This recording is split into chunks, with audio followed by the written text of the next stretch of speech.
Lo dicho, estamos con Juan Raúl Ferreira, ya le tiramos un par de centros.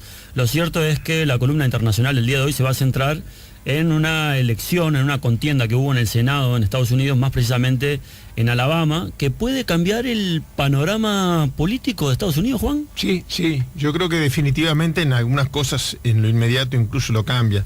Está muy bien muy buenos los centros que me levantaron, porque la intención mía, más que nada, ya los resultados se saben, en un acto muy inusual, después vamos a ver cuán inusual, Doug Jones, el candidato demócrata, le gana por un escaso margen, pero le gana a la reelección del senador republicano Roy Moore. ¿Por qué? La intención es explicar por qué esto es tan importante. Es decir, cada 2 años hay elecciones. El Senado en Estados Unidos tiene 100 miembros, se renueva por terceras partes, es decir, 33 senadores cada 2 años, tiene un mandato de 6 años, pero cada vez que hay elecciones para la Cámara de Diputados cada 2 años, se cambia toda la Cámara de Diputados y 1/3 del Senado. Ajá. Y el estado de Alabama es un estado, vayamos viendo las cosas de por qué hicieron que hubiera tanta tensión mundial en este resultado. En primer lugar, es un estado con una tradición tremendamente reaccionaria. La última vez que ganó un demócrata fue hace unos 25 años, y 50 años atrás hubo algún gobernador demócrata, les estábamos hablando fuera de micrófono, el gobernador Wallace, por ejemplo, que fue el que instaló en Alabama el apartheid. Ni más ni menos. Ni más ni menos. La prohibición del voto a la gente de raza negra, los asientos preferenciales.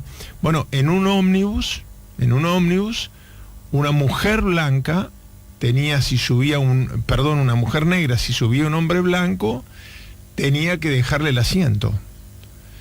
Y en realidad ahí eso fue el principio del fin, porque una persona que yo tuve la satisfacción enorme de conocer y que fue muy solidaria con Uruguay, que era una muchachita en ese entonces, en la década del 60, Rosa Parks, llegó un hombre blanco y le dijo, deme su asiento.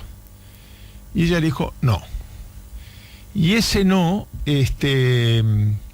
fue el inicio del movimiento de derechos civiles que encabezó Martin Luther King, que no era un hombre que se había preparado para líder, sino que simplemente era el pastor protestante de la iglesia bautista a la cual iba esta chica. Ajá. Y eso dio inicio a la movilización sobre derechos civiles, una de las más importantes de la historia del mundo. Que Rosa Parks fue símbolo, ¿no? Rosa Parks, claro, fue el detonante, sí. Fue el detonante. Fue presa, fue procesada, se comió sus 4 años de penitenciaría por no haberle dado el asiento al hombre blanco. Paró el chofer, el ómnibus, la quiso convencer, llamó a la policía, vino la policía, y como dice un amigo mío, a quien Alejandro conoce, que es pastor metodista, dice, no escuchó la voz del policía, ni del hombre blanco, ni la presión de los demás pasajeros, pero escuchó la voz de Dios, ¿no? Él lo dice desde un ángulo religioso, pero me eriza un poco incluso cuando lo cuento. Bueno, entonces en esa Alabama, donde cuando los demócratas tenían cierto poder, es porque los demócratas se situaban en algún momento, los demócratas de Alabama, sí, más a la derecha todavía, eran más reaccionarios, porque derecha no es la palabra apropiada, que los propios republicanos. Ajá. Esto ocurrió, bueno, el ejemplo del gobernador Wallace. Contrario a lo que uno puede suponer ahora, ¿no? Claro, en Estados Unidos el término liberal, que en algunos lados significa creer en las libertades políticas, en otros lados significa darle más lugar al mercado y menos a la intervención del gobierno, en Estados Unidos es todo lo contrario, ¿no? Liberal quiere decir, es sinónimo de progresista. No así en el Reino Unido, o sea, no es un tema de idioma, pero en Estados Unidos liberal es justamente la gente que quiere aumentar el gasto de gobierno, bajar los impuestos, apostar a políticas, o sea, el estereotipo de un liberal podría ser Donald Trump, Jimmy Carter, etcétera, en la manera como se usa el término en Estados Unidos. Bueno, ¿por qué es tan importante? Bueno, primero por toda esta historia, es decir, es la primera vez que la derecha en Alabama, esto sí es la primera vez en la historia, que el que no es el candidato más a la derecha le gana, y le gana un candidato muy liberal. No es simplemente que no es tan de derecha, ni responde a la línea histórica que ha tenido el Partido Demócrata en Alabama. Es un hombre muy progresista, fue fiscal general, fue miembro de la Corte Suprema de Alabama, pero además es un hombre, por ejemplo, que propició, entre otros diputados en su momento, la ley de legalización o de despenalización, mejor dicho, del aborto, cosa que en Alabama es como una cosa escandalosa, sí, casi. Claro, me imagino. Y sin embargo, ese Doug hombre... Estamos hablando de Doug Jones, del ganador, ¿no? Sí, Doug Jones, el ganador. El candidato Roy Moore es un hombre que, a ver, entre otras cosas de su perfil, tiene haber presentado un proyecto de ley para prohibir que gente de religión musulmana pueda integrar la Cámara de Diputados.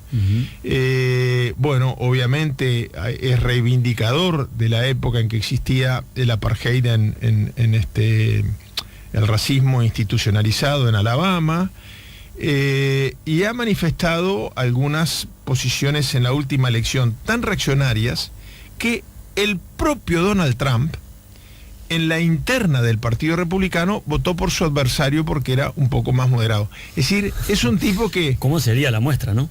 ¿Cómo sería la cañada que el gato de la cruz al trote, como dicen afuera? El propio Donald Trump lo consideró, no, esto es demasiado. Pero al final, otra de las razones por las cuales este triunfo es muy representativo de lo que puede pasar en Estados Unidos es que es la primer prueba de fuerzas electoral de Donald Trump personal y directamente ante la opinión pública. Ajá. Él sigue diciendo que la prensa le pega, que en el exterior le pegan, pero que su gente está contenta y lo volvería a votar. Sin embargo, Donald Trump, a pesar de no haberlo apoyado en las internas en las que fue electo candidato para estas elecciones, a pesar de eso, en los últimos días decidió hacer campaña electoral a favor de Roy Moore, que como comentábamos no le recién, quedó otra, claro. No le quedó otra, pero por varias cosas, sobre todo dos temas muy claves que pueden tener que ver con el futuro inmediato de Estados Unidos y de este comentario tan importante que se hacía sobre el tema de los intereses reaccionarios de la banca financiera, etcétera, etcétera, que hacía un oyente o una oyente hace pocos minutos. Hay tres cosas que atan mucho a Trump a este fracaso. El primero de ellos es que se involucró en la campaña, ¿no? Es decir, él los últimos días hizo un spot publicitario, hizo varios llamados telefónicos para que fueran transmitidos en público en actos a favor de la candidatura de Roy Moore. Se jugó todos los boletos, ¿no? Es más, durante el día de la elección, muchas radios pasaban mensajes del presidente Trump exhortando a los republicanos a salir a votar por temor a perder esa banca. En segundo lugar, porque esto pone en serio riesgo la mayoría parlamentaria de Trump. La mayoría era 51 a 49. Quedó en 50, era 52 a 48, ahora quedó en 51 a 49.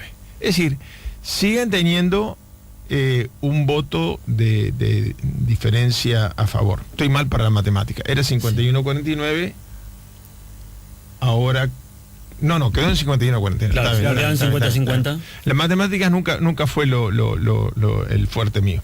Bueno, uno dice, bueno, igual hay un voto a favor de los republicanos, pero hay dos senadores republicanos que han adelantado que van a votar. De hecho, creo que van a ser más, ¿no?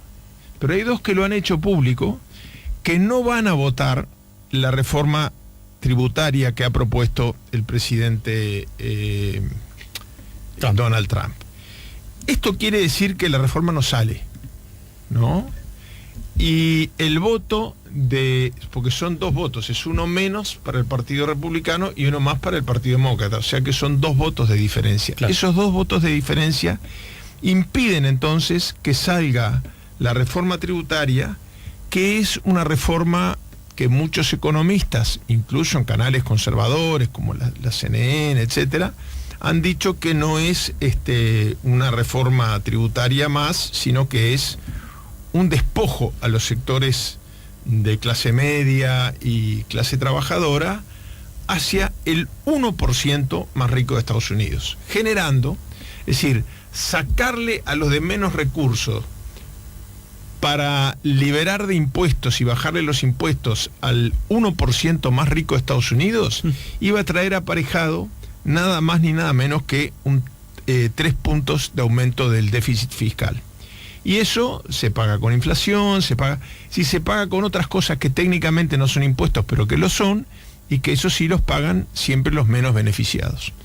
Todo para bajarle 1 punto a la contribución tributaria de los sectores más adinerados, al 1%. Que venía siendo una de las banderas, de las recientes banderas que estaba, ¿no? Sí, bajar los impuestos. Claro, pero bajar los impuestos es una cosa y bajarlos de manera que beneficien solamente un sector social. La discusión entre algunos académicos, pero no hace diferencia si beneficia al 1% de la población que concentra más riqueza o al 3% de la población, es lo mismo, conceptualmente es lo mismo, sacarle al que tiene menos para que viva mejor, ¿no? Porque para alivianar. Para alivianarle la carga tributaria a gente que no precisa nada. Bueno. En tercer lugar, esto es muy importante porque una de las razones, la razón por la cual el candidato perdedor y el Partido Republicano de Alabama asignan la derrota, es que el candidato Roy Moore había sido acusado por un grupo feminista que está exhortando a las mujeres que han sido sometidas a abuso por parte de gente poderosa, que les da miedo entonces generalmente hay un miedo a la denuncia del abuso sexual. Bueno, cuando viene por parte de alguien con mucho poder político, el miedo aumenta y las denuncias cuestan más hacerse. Ese grupo feminista que denunció a Roy Moore, entre otras cosas, de haber abusado de una menor de 13 años y de otra menor de 16 años. Cuando era juez. Cuando era juez. Sí. Y lo más increíble es que sus abogados no desmienten el hecho ni dicen que hay falta de prueba material, dicen que prescribió el delito por los años que han pasado. Es decir, que tácitamente está aceptando los cargos. Ahora, este colectivo de mujeres, la revista Time tiene una tradición todos los fines de año de nombrar el hombre o la mujer del año, después con la uniformización del idioma, para no darle un contenido sexista, le llaman la persona del año. Este año, la llamada persona del año del Time no es una persona, sino un colectivo que justamente estas mujeres que han denunciado a Moore y a Donald Trump. Entonces, el tema es complicado, porque los propios republicanos están diciendo, se perdió por las acusaciones de abuso sexual, cuando el mismo grupo, el mismo colectivo que ha logrado que estas mujeres después de tantos años formalicen la denuncia, es el grupo que acusa de los mismos delitos a el presidente Donald Trump. El presidente ha desmentido estos hechos, pero ayer en la noche ya habían 100 legisladores que habían firmado una petición de investigación. 100 legisladores, en Estados Unidos no es tanto, son 100 senadores y los diputados varían según la cantidad de votos que vaya teniendo el distrito, pero oscilan entre 700, 725, según la elección, según la cantidad de gente que va y vota. Pero en todo caso estamos hablando de, la octava parte del total del Parlamento.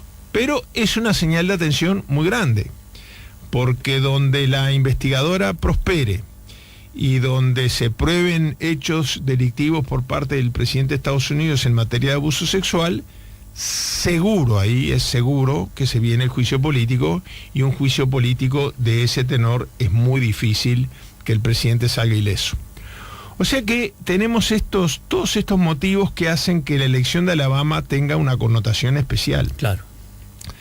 Yo, cuando estábamos escuchando la cortina musical,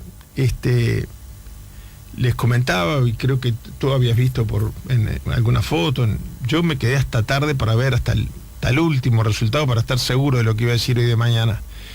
Pero hay algunos hechos sintomáticos que demuestran este reaccionarismo crónico el candidato Moore, el senador Moore, que pierde su banca, llegó a caballo a votar, ¿no? Uh-huh. Llegó a caballo vestido de cowboy, además, ¿no? Sí. Le faltaba una pistola a la cintura. Acá estamos viendo la foto. Capaz que la tenía, abajo del gabán, sí, capaz que la tenía. Ahí tenemos la foto. Y lo ató a un palenque y entró a votar de botas. Es decir, es toda la imagen que él cultiva, lejos de decir, no soy tan conservador como se dice y todo. Cayó a un distrito en el medio del campo, pero en el medio del campo, no porque sea un campesino, sino porque tiene un enorme claro, fundo. No tiene una chacra, no planta zapallo. Otra perlita más para agregarle a esto. El amigo Moore tampoco quiso reconocer públicamente el resultado, la derrota. Dijo que bueno, que más adelante se juntaría con Jones, pero que... Fue tan así que la gente de la sede de Moore se empezó a ir, y el candidato Jones, el candidato ganador, no quería salir a aceptar la victoria hasta que Moore no reconociera. Es un poco una tradición, ¿no? El que pierde llama al que gana, y a partir de ahí ya se oficializa el resultado, etcétera. Pero ya cuando los resultados eran totalmente irreversibles, más del 90 y casi que el 100%, el 99% de los votos escrutados, y una diferencia de un 1 y algo por ciento, 1,5 más o menos. 1,5%, cuando, o sea, totalmente imposible de revertir con el 1% de las mesas por escrutar, Moore seguía diciendo que él no iba a reconocer. Y termina siendo desautorizado por el propio presidente Trump, que toma el teléfono y llama él. Pero es muy curioso, yo no sé si hay algún antecedente, que en vez de ser el senador que perdió, el que llama al candidato al Senado que ganó, es el presidente de Estados Unidos que da por finalizado el pleito, sí. Y después del llamado de el presidente Donald Trump, ya tarde en la noche, ya son 2 horas más temprano, y esto llegó cerca de las 2 de la mañana de Montevideo, o sea, la medianoche de Estados Unidos, que además para Estados Unidos es más tarde todavía que acá. Bueno, recién ahí, y hoy estaba mirando que muy pasada ya entrando la madrugada, 1:30, 2 de la mañana, algo así, de allá, o sea, como 3 de la mañana de acá, hoy estaba mirando en internet que recién a esa hora el candidato Moore reconoció con disgusto, con mal humor, diciendo que era todo fruto de una campaña de injuria en su contra, etcétera, etcétera, etcétera. De todas maneras, lo que sí queda demostrado, aunque él sostenga que fue esa campaña la que lo derrotó, es que esa campaña fue eficaz, y esa campaña está en curso. Yo estoy convencido que además de que es verdad, porque, a ver, hay antecedentes increíbles. Cuando él fue juez, fue expulsado de sala de la Suprema Corte de Justicia en más de una oportunidad por juicios que él recurría, perdía el recurso y empezaba con su discurso medio fascista de que sus principios religiosos, esa es una frase que lo hizo famoso en la Corte Suprema de Alabama, que sus principios religiosos eran más importantes que el texto de la Constitución de Estados Unidos. Y ahí los jueces de la Suprema Corte lo expulsaron de sala. No es solamente que perdió el juicio, su propio juicio, ¿no? Porque él fue magistrado. O sea, es un hombre realmente que representa la caricatura de Donald Trump. Yo creo que otra razón que no hay que quitarle importancia, me parece, es que esto ocurre tras una sucesión de tropezones de Donald Trump, ¿no? Es como un efecto dominó, ¿no? Sí, esta semana fue una semana muy movida para Trump, ¿no? Avanza, por lo menos así informa el FBI, sin dar información ni detalles, avanza la investigación sobre sus negociaciones. Ahora, aparentemente, serían negociaciones directas con el gobierno ruso para tratar de incidir en los resultados electorales, dando a conocer documentos reservados, etcétera. O sea, compartió espionaje con el principal adversario histórico de los Estados Unidos. Bueno, su ex jefe de Seguridad Nacional ha confesado todo. De todo lo que ha confesado, lo único que se ha hecho público por ahora, probablemente porque estén negociando, que allá se puede, cuánto le rebajan la pena por la calidad de la información que dé, pero el delito que confesó y que ya se ha hecho público ha sido el de que el presidente y él, en la conferencia de prensa donde negaron estos encuentros y estos contactos, habían mentido. Claro. Ya es una acusación muy grave. Después de eso vino esta situación muy rara, que yo en lo personal creo que están ligadas. Creo que él se mandó una embarrada más grande para tapar la anterior, ¿no? Pero él primero conecta, retuitea una red neonazi británica. Y por primera vez a mí me llama la atención, o no tanto, que no se le haya dado a la noticia la importancia que debía tener. Por primera vez desde 1776, en que Estados Unidos se independiza del Reino Unido, el Reino Unido de Gran Bretaña, la primer ministra, le manda una carta en nombre de Su Majestad la Reina, diciéndole que cancele su visita porque no es bienvenido a los Estados Unidos. Prácticamente lo declara al Reino Unido. Prácticamente lo declaran persona non grata en Inglaterra, al presidente de Estados Unidos. A los 2 días, él decide, violando todas las normas internacionales y la propia resolución que crea el Estado de Israel y el Estado palestino, y que establece que Jerusalén será una ciudad neutral donde ninguno de los dos estados tendrá su capital, Ramallah será para Palestina y Tel Aviv para Israel. Bueno, después de 24 o 48 horas después de haber conectado con una red neonazi, él hace el anuncio de que va a mudar su embajada a Jerusalén, cosa que la ley internacional y las Naciones Unidas, cuyo Consejo de Seguridad le integra además. Sí, Estados Unidos es uno de los 5 miembros permanentes, y a las 48 horas se retracta y dice, bueno, pero esto es un anuncio, esto no va a ser durante este gobierno, habrá que ver, todavía es una broma, dice que no han salido a buscar el alquiler de una casa. Un nivel de cinismo impresionante. Impresionante, pero ha sido una semana de muchos tropiezos, y en el medio de eso, este triunfo que él no esperaba, porque las encuestas una vez más se equivocaron, le estaban dando 6 o 7 puntos que ya era bajo, pero que eran ganadores a Roy Moore sobre Doug Jones. Impresionante, Juan, la actualidad de los Estados Unidos y del mundo que hemos tenido en esta columna. Me quedo pensando muchísimas cosas más, cómo repercutirá todo lo sucedido en Estados Unidos en el mundo, qué seguirá aconteciendo con esto de Jerusalén, Tel Aviv, Ramallah. Ayer comentábamos que el líder de Hamas había solicitado una intifada, no sé, una cosa que me parece que generaría más problemas todavía, porque ya el mundo, estamos cansados de ver que guerra contra guerra no hemos logrado casi nada, pero me parece que tenemos como un caldo de cultivo importante para seguir trabajando la semana que viene, ¿no, Juan? Es como dice un amigo mío comentando esta decisión de Trump, dice, Israel tiene que comprender que la paz hay que negociarla con los enemigos y no con los amigos. Más allá de la declaración oficial dando la bienvenida a la información, yo creo que para Israel es una mala noticia. Sí. Es una mala noticia porque va a traer muchos problemas. Algunos atentados ya han habido en estos últimos días y bueno, esperemos que esta retractación del presidente Trump calme un poquito los ánimos. Señores, tuvimos a Juan. Gracias, Juan Raúl. No, muchas gracias a ustedes. Ya volvemos con La Mañana en Camino.